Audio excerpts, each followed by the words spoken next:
Doctor चंपा Srivastava MA Hindi Kanpur Uttar Pradesh एवं PhD सागर विश्वविद्यालय मध्य प्रदेश से किया। 42 वर्ष तक स्नातक एवं स्नातकोत्तर से मानदेय प्रोफेसर हिंदी विभाग फिरोज गांधी पीजी कॉलेज रायबरेली के पद पर रहे। कानपुर विश्वविद्यालय के सुवित्त पोषित महाविद्यालय में निरीक्षण एवं प्राचार्य तथा हिंदी प्रवक्ताओं का चयन उत्तर प्रदेश माध्यमिक चयन बोर्ड प्रयागराज में साक्षात्कार हेतु एवं उत्तर प्रदेश लोक सेवा आयोग में साक्षात्कार मॉडरेशन व प्रश्न पत्र निर्माण में भी इनकी मुख्य भूमिका रही है। कानपुर विश्वविद्यालय के कला संकाय में वो डीन भी रह चुकी हैं। संप्रति 20 शोधार्थियों को पीएचडी डिग्री भी प्राप्त कराने में अहम भूमिका निभाई है। डॉक्टर चंपा श्रीवास्तव आकाशवाणी दूरदर्शन हिंदी वार्ताओं व परिचर्चा में निपुण रही। आकाशवाणी छतरपुर में 1979, दूरदर्शन लखनऊ में 1997 में, आकाशवाणी लखनऊ में 1996 से राष्ट्रीय अंतर्राष्ट्रीय संगोष्ठियों में सहभागिता व अध्यक्षता भी की है। अंतर्राष्ट्रीय मानस सम्मेलन मॉरिशस में 2008, अंतर्राष्ट्रीय हिंदी उत्सव जकार्ता इंडोनेशिया 2017, अंतर्राष्ट्रीय हिंदी सम्मेलन वियतनाम 2019 सहित 35 राष्ट्रीय संगोष्ठी का आयोजन, वैज्ञानिक शब्दावली राष्ट्रीय संगोष्ठी एवं अन्य साहित्य विषय पर इन संगोष्ठियों का आयोजन भी आप कर चुकी हैं। हिंदी रचनाकार समूह में आप सबका हार्दिक स्वागत है। आज मेरे साथ एक विशेष मेहमान डॉक्टर चंपा श्रीवास्तव जी हैं। डॉक्टर चंपा श्रीवास्तव साहित्य के क्षेत्र में एक जाना पहचाना नाम है। डॉक्टर चंपा श्रीवास्तव फिरोज गांधी कॉलेज रायबरेली में हिंदी विभाग की अध्यक्ष रही हैं और लगभग 45 वर्षों तक हिंदी का अध्ययन और अध्यापन आपने किया है। छत्रपति साहू जी महाराज विश्वविद्यालय कानपुर में आप कला संकाय के अधिष्ठाता अर्थात डीन रही हैं और वहीं से आपने सेवानिवृत्ति प्राप्त की है। आइए हम आज डॉक्टर चंपा श्रीवास्तव से बातचीत करते हैं।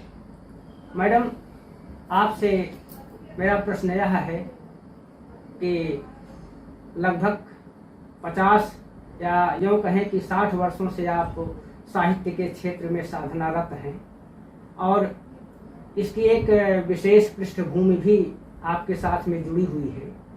हमें बताएं कि आपकी ये पृष्ठभूमि कहाँ से बनी और आपकी पारिवारिक पृष्ठभूमि क्या रही है?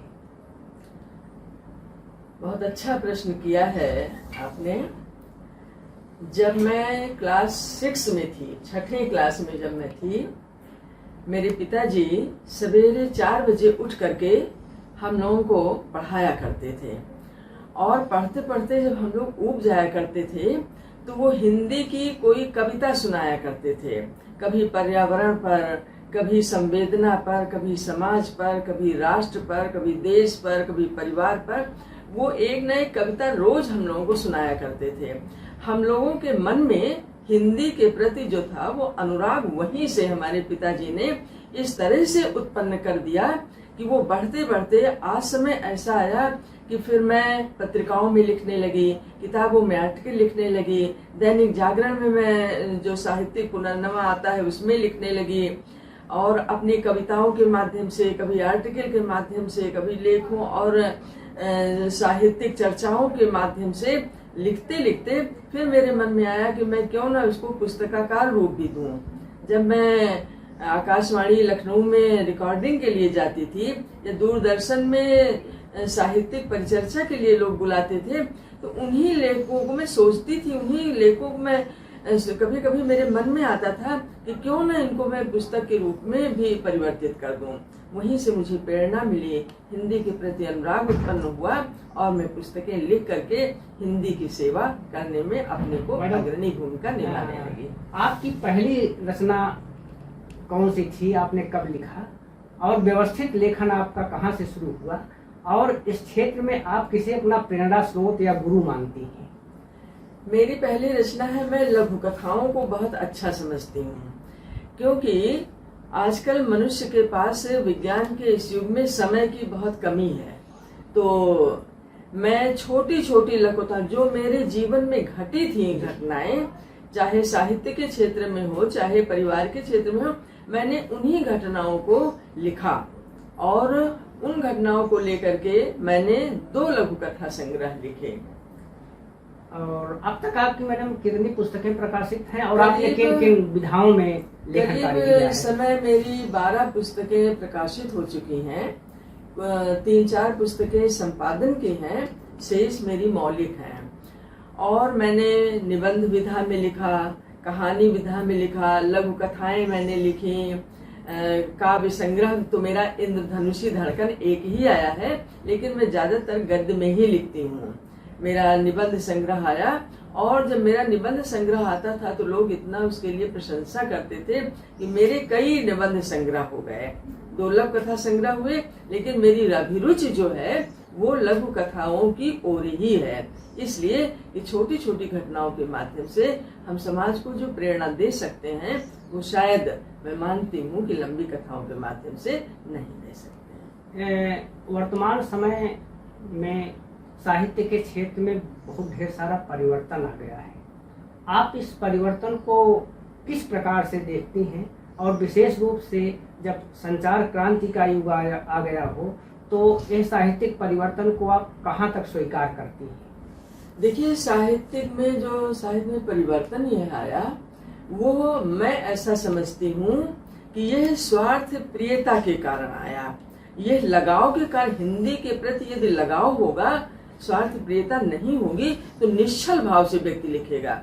लेकिन आज जो छल प्रवाहित हो रहा है इसमें, आज जो कपट प्रवाहित हो रहा है, आज जो संवेदनहीनता दिखाई दे रही है, आज जो स्वार्थ प्रियता दिखाई दे रही है, आज जो अपने को दिखाने का आडंबर प्रियता दिखाई दे रही है, हम समझते हैं ये साहित्य के लिए बहुत विषम समय है। इसका न होना हमारे जीवन में कुछ न कुछ अवश्य दे जाएगा। आज के लोग कहते हैं कि साहित्य में विभिन्न प्रकार के विमर्श पैदा हो गए हैं। स्त्री विमर्श, युवा विमर्श, आदिवासी विमर्श, किन्नर विमर्श, और न जाने कितने कितने विमर्श आ गए हैं। तो आपके लेखन में कोई विमर्श भी आया है, या आप किस विमर्श से प्रभावित होकर के लेखन कार्य अपना कर रही हैं? मेरे लेखन में मैंने एक ही लेखन को वरीयता दी है, वो है नारी सशक्तिकरण। नारी सशक्तिकरण के बारे में तो मैं इतना ही कहना चाहूंगी कि आज नारी जो है वह आदिकाल से ही वह अग्रणी रही है। उसको तो हम सृष्टि की जननी कहते हैं। उसमें तो न केवल मानव बल्कि भगवान को भी जन्म देने की ताकत है।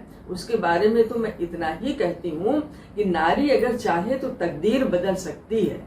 नारी अगर चाहे तो तकदीर बदल सकती है, पूरी दुनिया की वो तस्वीर बदल सकती है। संस्कार, सेवा और समर्पण के योग से, संस्कार, सेवा और समर्पण के योग से धरती तो क्या, वो आकाश बदल सकती है। तो उसमें जो है पूरी सृष्टि को बदलने की सामर्थ्य होती है। इसीलिए मैंने जो लिखा है, जब उसको परेशान किया जाता है, जब उसके प्रति कोई विरोधी भावनाएं मैं सुनती हूँ, तो मेरा दिल बड़ा आहत हो जाता है। और उसी समय में लिखती हूँ कि उस नारी के बारे में आज इस प्रकार का वैषम्य उत्पन्न हो रहा है, जिस नारी ने अपना सर्वस्व समर्पित करके, अपने मायके से आकर के माँ बाप पूरे परिवार को छोड़ करके एक पूरे परिवार की संरचना कर रही है, उसके विकास में कार्य कर रही है, तो उसके लिए कभी व्यक्ति के मन में कोई वैषम्य युक्त भावनाएं उत्पन्न ही नहीं होनी चाहिए। और अगर उत्पन्न होती है तो नारी अब उसका जवाब देना भी जानती है। यह मैंने नारी सशक्तिकरण में व्यक्त करने का प्रयास किया है। पुरुष प्रधान लेखकों के बीच में महिला जो लेखिकाएं हैं, उनके सामने ढेर सारी चुनौतियां आती हैं और आई भी हैं, और उनको उन महिला लेखकों ने स्वीकार कर किया है और आगे बढ़ी हैं। क्या महिला लेखक होने के नाते, महिला साहित्यकार होने के नाते आपके समक्ष भी ऐसी कोई चुनौती आई है, और आपने उसका मुकाबला किस ढंग से किया है? मेरे जीवन में भी कई चुनौतियां आई हैं। सम्मान के क्षेत्र में जब कभी होता है, तो जब मैं देखती हूँ कि मेरा कार्य बहुत अच्छा है किसी पुरुष साहित्यकार से मैं बहुत व्यस्त भी रहती हूँ। मैं घर का काम करते हुए रात भर बैठ करके जब मैं लिखती हूँ और देखती हूँ कि जब कभी नाम की बारी आती है तो वह पुरुष वर्चस्व वहाँ पर हावी हो जाता है। उस समय मुझे बड़ा कष्ट होता है। आज चूंकि नारी हर क्षेत्र में, साहित्य के क्षेत्र में विशेष अग्रणी भूमिका निभा रही है, इसलिए पुरुषों के मन में, पुरुष बंधुओं के मन में उनको तो हमारा सहयोगी होना चाहिए, उनको तो हमारे सम्मान में स्वयं आगे बढ़ करके काम करना चाहिए, लेकिन ऐसा नहीं हो पाता है। शायद यह उनकी अहमन्यता हो सकती है। मैं तो ऐसा नहीं कहूंगी कि अहमन्यता है, लेकिन यदि है तो हमारे जीवन को, नारी जीवन को सुधारने के लिए, नारी जीवन को आगे बढ़ाने के लिए, उनके कार्यों को आगे बढ़ाने के लिए अगर पुरुष बंधुओं के द्वारा, पुरुष साहित्यकारों के द्वारा थोड़ा सा भी उनको सम्मान, महत्व प्रदान किया जाए तो हम समझते हैं कि नारी बहुत कुछ कर रही है और चरम का स्पर्श कर सकती है। एक प्रश्न और उठ रहा है मन में कि कई जगह पर मैं पढ़ रहा हूँ कि कोई महिला काम से लौटने के बाद घर पर फिर काम पर लौटती है, यानी बाहर काम करती है और फिर घर आने पर भी घर का काम करती है, यानी घर में भी वो काम पर लौटती है। तो आप ये बताएं कि आपके घर परिवार में क्या ऐसी स्थिति रही? आपको कितना घर परिवार के लोग, आपके पतिदेव, आपके बच्चे, आपकी बहुएं आपको इस क्षेत्र में कितना सहयोग करते हैं? मैं बहुत, जब मैं कॉलेज जाती हूँ, कुछ लिखती हूँ, तो मेरे परिवार के लोगों का, पहले मेरे पिता ने मेरा साथ दिया। मेरी माँ बहुत पढ़ी लिखी नहीं थी, कक्षा 5 पास थी, लेकिन जब मैं लिखने लगती थी, जब मैं कोई साहित्य का काम करने लगती थी, जब मैं कॉलेज से पढ़ करके आती थी, तो मेरे लिए वो खाना बना करके, नाश्ता बना करके रखती थी और ये कहती थी कि अरे अब तो तुम्हारे लिखने का समय आ रहा है।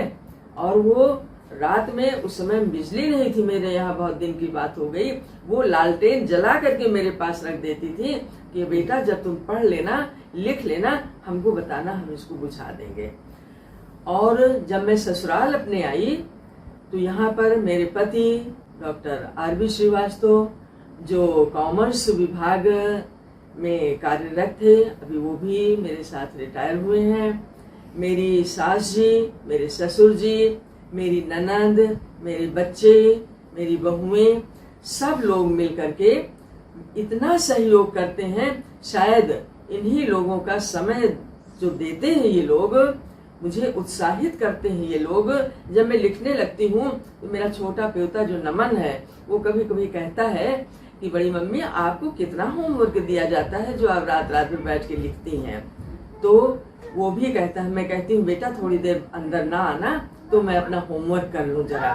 तो वह हमारे बच्चों ने बहुत मेरा साथ दिया, मेरे नाती पोतों ने मेरा बहुत साथ दिया।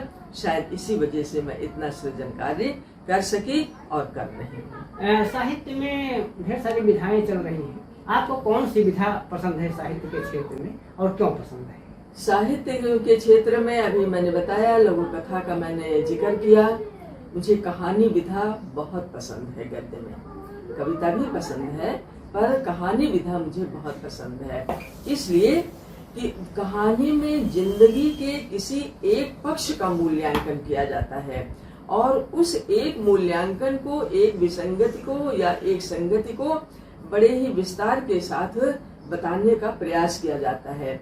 इसलिए मैंने भी जीवन की एक एक घटना को एक एक लघुकथा और कहानी के माध्यम से इस प्रकार से उजागर किया है कि पूरा समाज का पूरा यथार्थ चित्रांकन उसमें संभव। मैडम, हिंदी साहित्य में अभिव्यक्ति के नाम पर आजकल एक बहस सी चल पड़ी है कि अभिव्यक्ति की स्वतंत्रता होनी चाहिए और अभिव्यक्ति के नाम पर अश्लीलता परोसी जा रही है। ढेर सारे लेखक, ढेर सारे कवि इस अभिव्यक्ति की स्वतंत्रता का फायदा गलत ढंग से उठा रहे हैं। इस संबंध में आपका क्या मत है?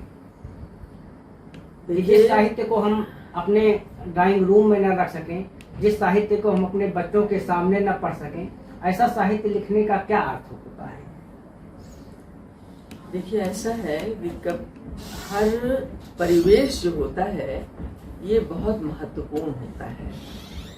आज का परिवेश ऐसा है कि न चाहते हुए भी साहित्यकार चाहता है कि वह लोकप्रिय हो जाए, और साहित्यकार अपनी लोकप्रियता को बढ़ावा देने के लिए अपने को बिल्कुल समाज का एक अग्रणी और शीर्ष साहित्यकार सिद्ध कर देने के लिए ही वो चाहता है कि समाज की जो अभिरुचि है, अभिरुचि के अनुकूल हम लिखें। और जब समाज के अभिरुचि के अनुकूल वो लिखना चाहता है, कभी वो पैसे के अर्थ के कारण, कभी अन्य स्वार्थवश, तो फिर वो उसमें अश्लीलता का प्रदर्शन करने लगता है, क्योंकि समाज वही चाहता है। और जब तक ये अश्लीलता समाज साहित्य के माध्यम से समाज में प्रस्तुत होती रहेगी, तब तक साहित्य में इस प्रकार की गिरावट आती रहेगी। हम साहित्य को मानते हैं कि वह समाज में मानवतावादी दृष्टिकोण को प्रचार प्रसार करता है, वो कल्याण करने के लिए होता है, वो लोगों की सहायता करने के लिए होता है। साहित्य जो है वो मनुष्य का एक प्रकार से सारथी होता है, वो उसके ज्ञान विज्ञान को बढ़ाने के साथ ही साथ वह समाज के विकास में अहम भूमिका निभाता है। लेकिन जब तक ये अश्लीलता आती रहेगी, जब तक समाज की स्वार्थप्रियता उसकी अभिरुचि के अनुकूल वो लिखता रहेगा, तब तक यह स्वार्थप्रियता उससे अश्लीलता का प्रदर्शन कराती रहेगी। अभी तक हम लोग ये सुनते थे या सुनते हैं कि राजनीति के क्षेत्र में बड़ी गुटबाजी है, खेमेबाजी है, लामबंदी है। इधर लोग कहने लगे कि राजनीति के क्षेत्र से ज्यादा साहित्य के क्षेत्र में गुटबाजी है, खेमेबाजी है, लामबंदी हो रही है। तो इस संबंध में आपका क्या विचार है और इसका क्या प्रभाव कभी आपके ऊपर कुछ पड़ा है? देखिए, ऐसा है कि अभी मैं लोक सेवा आयोग गई, तो वहां मैंने देखा कि जो हेड का जो स्थान दिया जाता है जिसको, उनके लिए जरूरी है कि वो यूनिवर्सिटी का प्रोफेसर होना चाहिए, और जो अन्य कार्य करते हैं मूल्यांकन का, इंटरव्यू का, वो जो है वो डिग्री कॉलेज के प्रोफेसर किया जाता है। एक दिन मैंने पूछा, हमने कहा कि डिग्री कॉलेज से इतने सीनियर हैं लेकिन उनको स्थान नहीं दिया जाता है। तो उन्होंने कहा कि नहीं, इसमें प्रोफेसर्स जो होते हैं, जो यूनिवर्सिटी के प्रोफेसर हैं, और जो यूनिवर्सिटी का प्रोफेसर होता है जो अपने को तथाकथित बहुत बड़ा साहित्यकार मानता है, मैं कह रही हूँ, ये नहीं मैं कह रही हूँ कि वो है, जो मानता है अपने को, वो क्या करता है, आज अपने को मान करके वो जो भी लिख देता है वो उसका चरम पर पहुंच जाता है, उसका विकास हो जाता है, लोगों की प्रशंसा करने लगते हैं, जबकि उसमें गहराई बिल्कुल नहीं होती है। तो आज जिस गहराई की आवश्यकता है साहित्य में, उसमें साहित्यकार यदि खरा उतरे तो वह समाज और राष्ट्र की सेवा कर सकता है।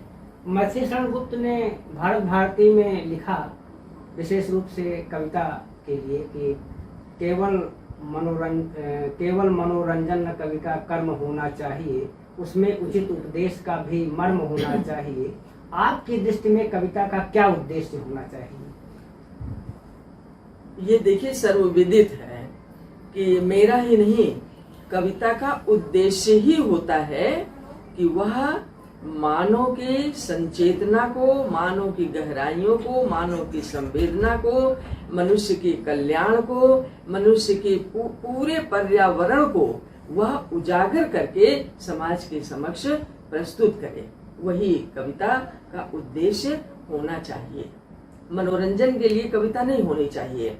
हम मनोरंजन तो है ही, किसी का मनोरंजन होता है सेवा करके, मनोरंजन होता है, किसी को मनोरंजन होता है कि हम कोई अश्लील चीज लिख दे, उसमें उसका मनोरंजन होता है। लेकिन जो कवि आज समाज के समक्ष समाज की गहराइयों की अनुभूति करके समाज की सेवा के लिए लिख रहा है, मानवता के कल्याण के लिए लिख रहा है, उसी की कविता शीर्ष पर होनी चाहिए। आजकल ये कहा जा रहा है कि गरीबों का, मजदूरों का, किसानों का दुख दर्द वे लोग लिख रहे हैं जो कभी खेतों में गए ही नहीं, जो कभी श्रम किए ही नहीं है, एसी कमरों में बैठ करके उस दुख दर्द को लिख रहे हैं। तो इसमें मैं ये जानना चाहता हूँ कि स्वानुभूति और सहानुभूति दोनों में से आप किसे अच्छा मानती हैं? क्या ये प्रक्रिया ठीक है कि वे ऐसी कमरों में, बंद कमरे में बैठकर गरीबों का दुख दर्द लिख सकते हैं सच्ची प्रकार से? देखिए, दो प्रकार के यथार्थ होते हैं, देखा हुआ यथार्थ और भोगा हुआ यथार्थ। जब हम भोगे हुए यथार्थ को लिखते हैं तब वो चीज बहुत सटीक समाज में आती है, और हमने किसी से सुन लिया, अनुभव कर लिया, और उस चीज को जब हम लिखते हैं तो उसमें उतनी गहराई नहीं होती है हमारी समझ से, जब तक हम समाज में वो चीज भोगा नहीं है, जिसने उस दर्द की अनुभूति नहीं की है, जिसने किसी को रोते हुए देखा नहीं है, केवल रोता हुआ सुना है, जिसने किसी के आंसू नहीं देखे, आंसू पोंछे नहीं कभी, वह लिख तो देगा, लेकिन आंसू पोंछ करके जो उस दर्द को लिखेगा, वह सुन करके जो आंसू के बारे में लिख रहा है, वो उतनी गहराई के साथ नहीं लिख सकता है। अब जयशंकर प्रसाद ने जो आंसू लिखा, जयशंकर प्रसाद ने जो लिखा है, निराला ने जो वहां टीले में बैठ करके, डलमऊ में जा करके उन्होंने जो अपना दर्द लिखा है, वह दर्द क्या कोई अनुभव करके एक मात्र सोच के आधार पर लिख सकता है? नहीं लिख सकता है बिल्कुल, क्योंकि निराला ने उसे देखा था, उसे अनुभव किया था, उसे भोगा था, और उस भोगे हुए यथार्थ को उन्होंने अपनी कविता के माध्यम से, कहानियों के माध्यम से, उपन्यास के माध्यम से, यानी अनेक प्रकार की सृजनधर्मिता के माध्यम से उन्होंने प्रस्तुत। इसलिए मैं निराला को बहुत अच्छा कवि मानती हूँ, मैं जयशंकर प्रसाद को बहुत अच्छा कवि मानती हूँ, मैं दिनकर को पौरुष का कवि मानती हूँ। लेकिन मैं अभी पटना गई थी, दिनकर के घर गई मैं, दिनकर के भैया थे, तो वो कहते थे कि दिनकर के भाई ने बताया कि रामधारी सिंह दिनकर लिखते लिखते उनकी उंगलियां जो थी वो चिपटी हो गई थी, पतली हो गई थी, लेकिन वो इसी कमरे से निकलते नहीं थे। जो उन्होंने सोच लेते थे, जब कभी जाते थे, जो देख लेते थे, उसी को वो लिखते हुए चले जाते थे। अब उर्वशी वगैरह की बात तो छोड़ दीजिए कि उन्होंने किस प्रकार से कल्पना के आधार पर लिखा है, वो तो बहुत ही आदर्श है। लेकिन मैं इसीलिए कभी कभी मैं महादेवी वर्मा के बारे में कहती हूँ। महादेवी वर्मा का लेखन देखिए, जो उन्होंने सफेद साड़ी पहन करके जो उसकी अनुभूति की, उस वैधव्य को, उस दर्द को, उस मुसीबत को, उस आंसू को जो उन्होंने उतारा, जो उस रात की कालिमा को जो उन्होंने उतारा, ऐसा कहाँ लिखा जा सकता है? तो क्या दलित साहित्य को भी आप स्वानुभूति के रूप में भी देख रही हैं, इसी स्वानुभूति के रूप में देख रही हैं? दलित साहित्य भी उसी तरह से लिखा जा रहा है। दलितों के दर्द का कहाँ बयान किया जा रहा है, उनकी सत्यता का बयान कहाँ किया जा रहा है? मैडम, आप लगभग 45 वर्षों तक प्रोफेसर रही हैं, हिंदी पढ़ा है और पढ़ाया है, अध्ययन किया, अध्यापन किया, पठन किया, पाठन किया। और क्या कारण है कि आज भी लोग जो है हिंदी को द्वैम दर्जे की भाषा मान रहे हैं? यहाँ तक कि कोई रिक्शा वाला भी अपने बच्चे को हिंदी में नहीं पढ़ाना चाहता, वो अंग्रेजी में ही पढ़ाना चाहता है। आप हिंदी की प्रगति से कहाँ तक संतुष्ट हैं, और क्या अंग्रेजी के वर्चस्व को हिंदी रोकने में असमर्थ हो पा रही है अपने को?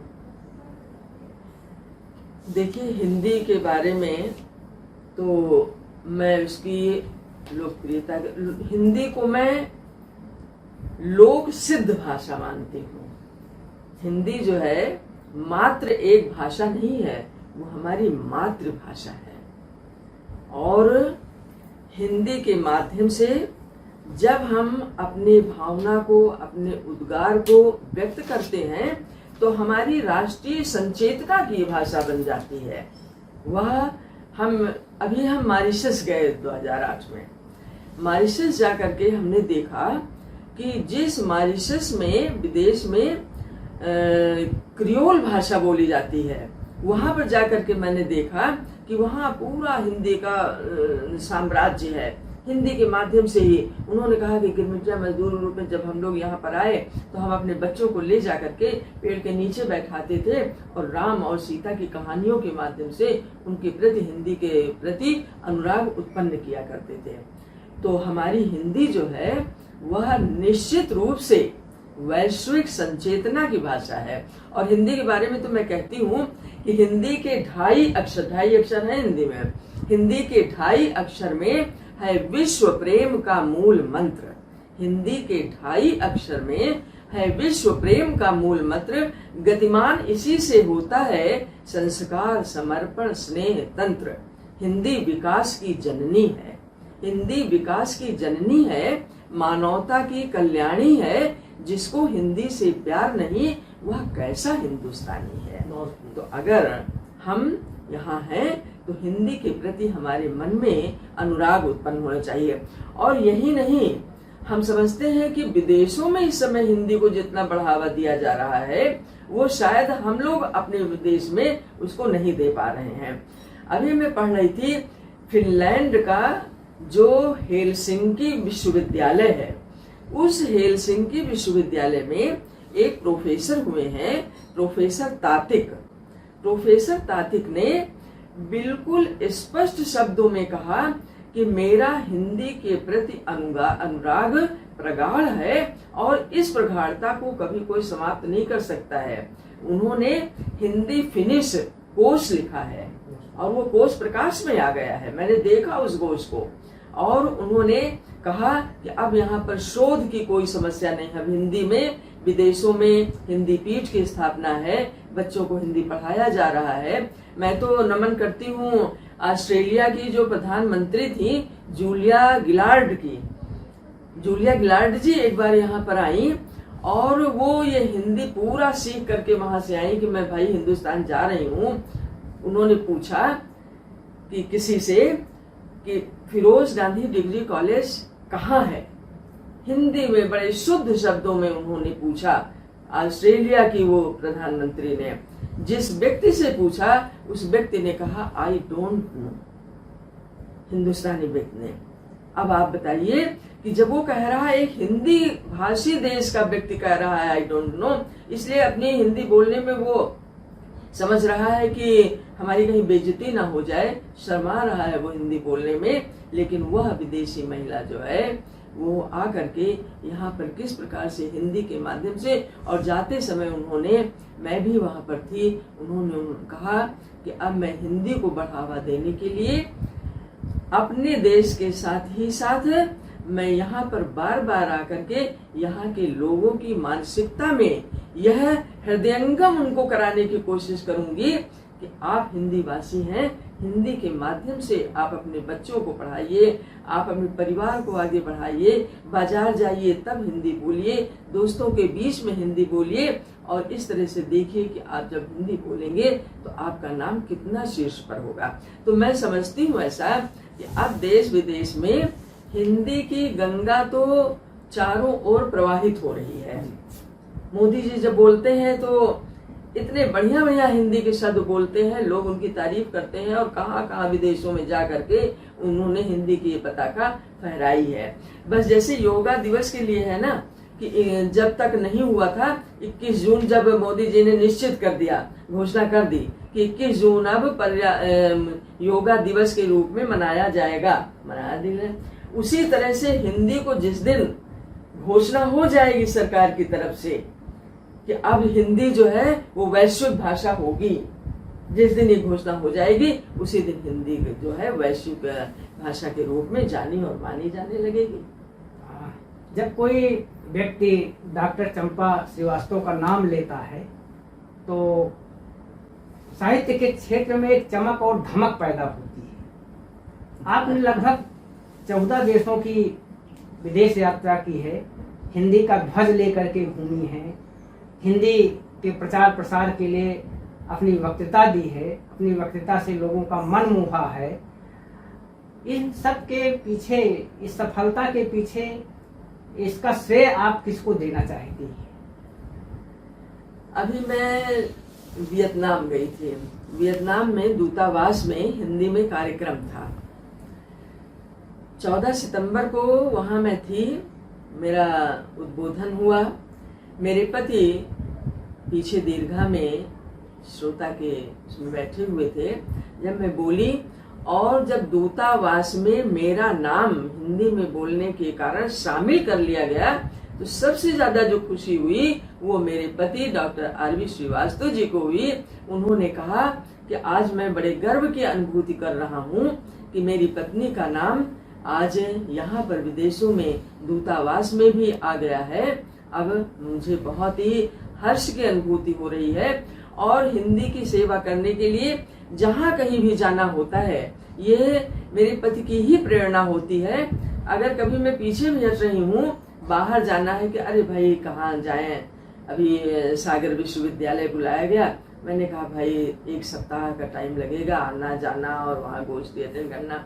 वो तुरंत कहते नहीं नहीं मैं भी चलूंगा और जाना है, आप तैयारी करिए चलो। उनका मेरे हिंदी के अनुराग के पीछे, मेरी हिंदी की सेवा के पीछे मेरे पति का बहुत बड़ा योगदान है। वो मेरा सहयोग भी करते हैं और जब कोई पुस्तक आती है तो पहले वो उलट करते हैं, पहले वो स्वयं पढ़ लेते हैं और फिर कहते हैं अरे इसमें तो बहुत अच्छा लिखा है। और फिर जब मैं पढ़ती हूँ, समीक्षा उसकी लिखती हूँ या उसके बारे में बात करती हूँ तो उनको बहुत ही ज्यादा हर्ष की अनुभूति होती है। तो मेरे सबसे बड़े प्रेरणा स्रोत, चाहे परिवार हो, घर हो, साहित्य हो, राष्ट्र हो, सबकी सेवा के पीछे सबसे बड़ा जो योगदान है वो मेरे पति डॉक्टर आर.वी. श्रीवास्तव जी का है।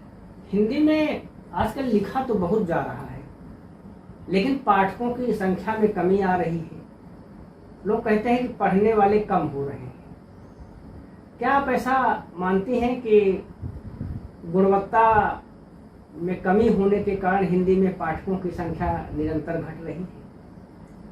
देखिए, पाठक जो चाहता है अगर उसको साहित्य में नहीं मिलता है तो फिर वो उसको पढ़ने के लिए कभी अभिप्रेरित नहीं होता है।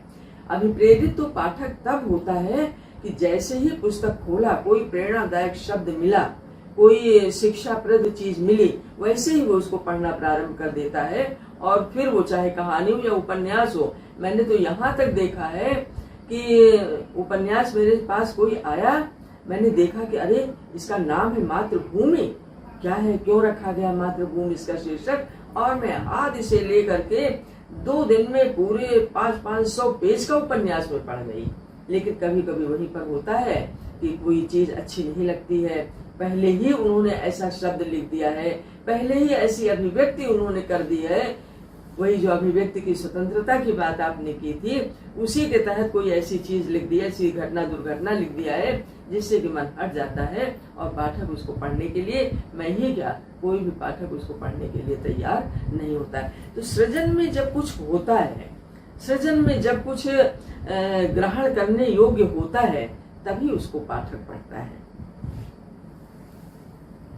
अभी एक अच्छी खबर आई है हिंदी वालों के लिए कि गीतांजलि श्री को बुकर पुरस्कार मिला है अंग्रेज समाज पर। इस पर आप अपनी क्या प्रतिक्रिया दे सकते हैं? जिस समय मैंने पेपर में पढ़ा इस बुकर सम्मान के लिए, मैंने उनको अपने अंतस्थल से मैंने उनका नमन किया था। मैंने उनको अनंत अपनी मंगल कामनाएं, बधाइयां दी थी। बहुत अच्छा, हिंदी की सेवा के लिए इससे बड़ा काम और क्या हो सकता है कि कोई भी व्यक्ति जो है वह हिंदी के लिए, हिंदी की अस्मिता के लिए, हिंदी के वर्चस्व के लिए, हिंदी को बढ़ावा देने के लिए इस प्रकार से उन्होंने अपने इस कृति का सृजन किया है।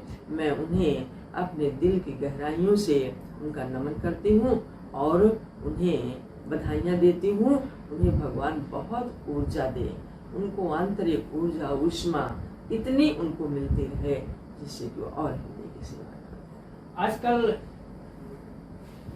सोशल मीडिया का युग है, संचार क्रांति का युग है और पुस्तकें जो है पीडीएफ के रूप में इंटरनेट पर आ रही हैं।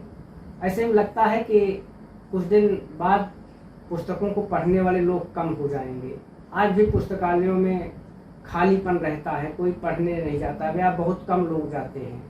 सब लोग इंटरनेट पर और मोबाइल पर लगे हुए हैं। आपको क्या लगता है कि आगे भविष्य में पुस्तकों के लिए कोई खतरा मंडरा रहा है या पुस्तकें समाप्त हो जाएंगी? देखिए, पुस्तकें कभी समाप्त नहीं हो सकती हैं, पुस्तकें अमर होती हैं।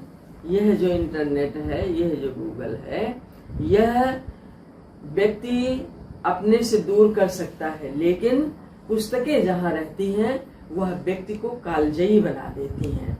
जहाँ जिस लाइब्रेरी में जाइए, जब कोई पुस्तक दे तो उस व्यक्ति का पूरा सृजन, पूरा व्यक्तित्व सामने आ जाता है जिसने वो लिखा है। क्या गूगल में लिख करके, गूगल में देख करके हम कोई चीज तो पढ़ सकते हैं, लेकिन क्या उस व्यक्ति के व्यक्तित्व के बारे में भी जान सकते हैं? उनके वक्तव्य को लिखा हुआ जो है उसको पढ़ करके। इसलिए मैं पुस्तकों को मानती हूँ कि पुस्तकें अमरता की प्रतीक होती हैं, कालजयता का सशक्त माध्यम होती हैं। इसलिए मैं पुस्तकों को ही महत्व देती हूँ। मैं गूगल या इंटरनेट को उतना महत्व नहीं देती हूँ। महत्व है, आज का युग है, कभी हमारे पास मोबाइल है, पुस्तक नहीं ले जा पाए, आप उस समय सहारा लीजिए, पर पुस्तकों को मतलब पीछे करके हम उसको महत्व दें, ऐसा मेरी निगाह में नहीं है। मैं पुस्तकों को नंबर 1 पर रखती हूँ। और वो बात दूसरी है कि इंटरनेट के माध्यम से भी हम अपने ज्ञान में वृद्धि कर लेते हैं, अच्छी बात है। इंटरनेट आज इतना प्रभावी है कि वो हमारे ज्ञान में भी वृद्धि करता है, पर पुस्तकों से आगे वो नहीं जा सकता। आधुनिक कवि और लेखकों में आपके प्रिय कवि और लेखक कौन कौन से हैं और क्यों हैं? क्या कारण है कि आप उन्हें पसंद करते हैं? मैं आलोक धनुआ को बहुत अच्छा मानती हूँ। इसलिए मानती हूँ कि वह संस्कृति जो अवध के लिए अच्छी हो सकती है, हमारी जो अपनी संस्कृति है, उन संस्कृति और संस्कारों को लेकर आज का जो कवि चल रहा है उसको मैं अच्छा मानती हूँ। कोई भी, बहुत से साहित्यकार ऐसे हैं इस समय, हमारे गुरु जी हैं सूर्य प्रसाद दीक्षित जी ने, उन पर अभी पुस्तक आई है, उन्होंने अवधि के लिए बहुत कुछ लिखा है, तो उनकी पुस्तकें पढ़ करके हम बहुत अच्छा करते हैं। अभी नामवर सिंह थे, वो बहुत अच्छा अपनी मिट्टी से छोड़ करके लिख रहे थे आलोचना के क्षेत्र में भी। तो इस तरह से मैं इन लोगों को बहुत अच्छी कोट का मानती हूँ। और हमारे रायबरेली में तो चाहे निशिहर जी हों, बहुत अच्छा लिख रहे हैं इस समय, पंकज जी लिख रहे हैं, एक मेरा शिष्य है वो नीरज पांडे, वो बहुत अच्छा लिख रहा है। तो कई बच्चे जो हैं बहुत अच्छा इस समय कर रहे हैं, लिख रहे हैं। भगवान से प्रार्थना कि वो और आगे जाएं और देश की। आपने अवधि की बात की तो मुझे ध्यान में आ रहा है कि हिंदी की बोलियों के बारे में,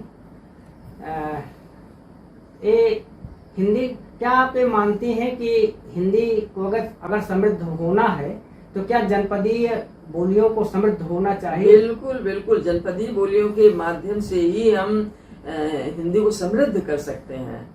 उनकी आवाज आप देखिए, शादी विवाह में जो गीत गाए जाते हैं, विवाह गीत गाया जाता है, सोहर गाया जाता है, नकटा गाया जाता है, ये सब जो गीत गाए जाते हैं उनमें कितना दर्द होता है, कितनी आत्मीयता होती है, कितना प्रेम होता है, कितना लगाव होता है उनके साथ, कि उन पर गाने सुनने के लिए दूर दूर से लोग आते हैं और उसकी भावनाओं का सम्मान करते हैं।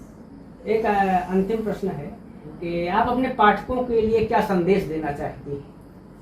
मैं अपने पाठकों को यही संदेश देना चाहती हूँ कि अपनी मातृभाषा के प्रति अनुराग रखें, अपनी संस्कृति और संस्कार को कभी न भूलें, अपने सपने को सदैव बड़ा करें। सपना बड़ा देखेंगे तभी वो सपना साकार होगा।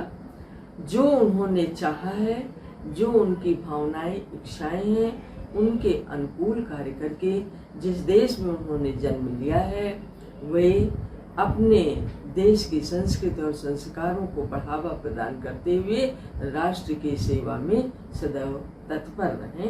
यही मेरा संदेश है। यह थे डॉक्टर चंपा श्रीवास्तव जी जो हमसे बातचीत कर रही थी। डॉक्टर चंपा श्रीवास्तव जी, हिंदी रचनाकार समूह से बातचीत करने के लिए आपका बहुत बहुत धन्यवाद। आपको भी बहुत बहुत धन्यवाद और इसलिए भी कृतज्ञता ज्ञापित कर रही हूँ कि आपने बहुत ही सौम्य ढंग से, बहुत ही विनम्र ढंग से जो प्रश्न पूछे हैं उनको मैंने जिस रूप में चाहा है आपको बताया है।